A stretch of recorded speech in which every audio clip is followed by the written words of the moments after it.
This is Gerald Overmars. This is the second part of videos that already had explained SPA and SPAN, and I will go quickly from SPA to SPAN, but I will add also the word spalt, and hopefully you can realize how the letters build up orientations from positions onwards. The S stretched the position via, also combined with P, it stretched its position, it stretched its center point of vision. The center point of vision here was starting from SPA or ends with the SPA, which is my vision. A is the center point of what is I can sense actually. That is associated with the position of A, which is always centered, my center, my viewpoint and so on.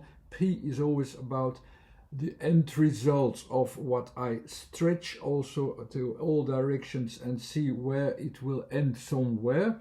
And the S itself is that feedback process very far away, where of course we will sense the differences that are stretched there. And that's what SPA is also expressing as well. And we have these three categories, three kinds of position, three kinds of geometrical associations into one. And it's about, our starting point is about that sensitivity in S, that stretched ability of P, and A, that center point of vision, where I will conclude what I just saw. That was the SPA. The difference with SPAN is that it doesn't end with my vision, how I sense this, but it ends with the viewpoint of N. The viewpoint of N is about how much did this stretch actually, how much did it stretch vertically, how much did it stretch from space. That position of N is about movement, about change. The position, geometrical also, of where things are stretched in space. So that's what SPAN is expressing as a conclusion. Now spalt, what will that do? We already have this area that is expressed with SPA. Leave out N and we will add the L and the T. L is what comes out of a form, what also is added as a form actually from a center onward actually, with T a position. What will I do there in that position? Here I simply added the S and the P, but I have to have the combination of S and P, that I start from S and go towards P.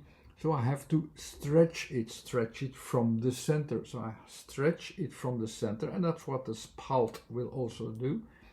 And then these S's, which are the expression of the feedback processes that I have in the end, and they are not fixed in a form. So here I have to adapt them always to the form where they are. It's the vibrations of feedback process. Of course, they are not fitting, they fit with SPA, but they don't fit well with spalt.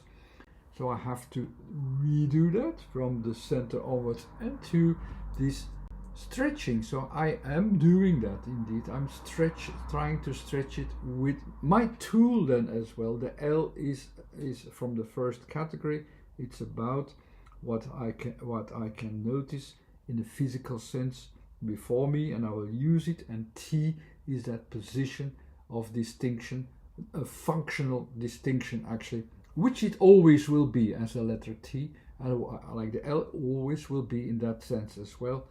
But that's of course the theory. I'm not going to talk too much about the theory here. This is one of the practical viewpoints which you can learn to recognize once you already had a few experiences of expressions with that theory of where the positions of the L are in this order, where the letters also S, P, A and L and T have a certain conditions because of its positions. By combining them you understand spalt. You understand that I am going to use this as to stretch it with my physical tool as well.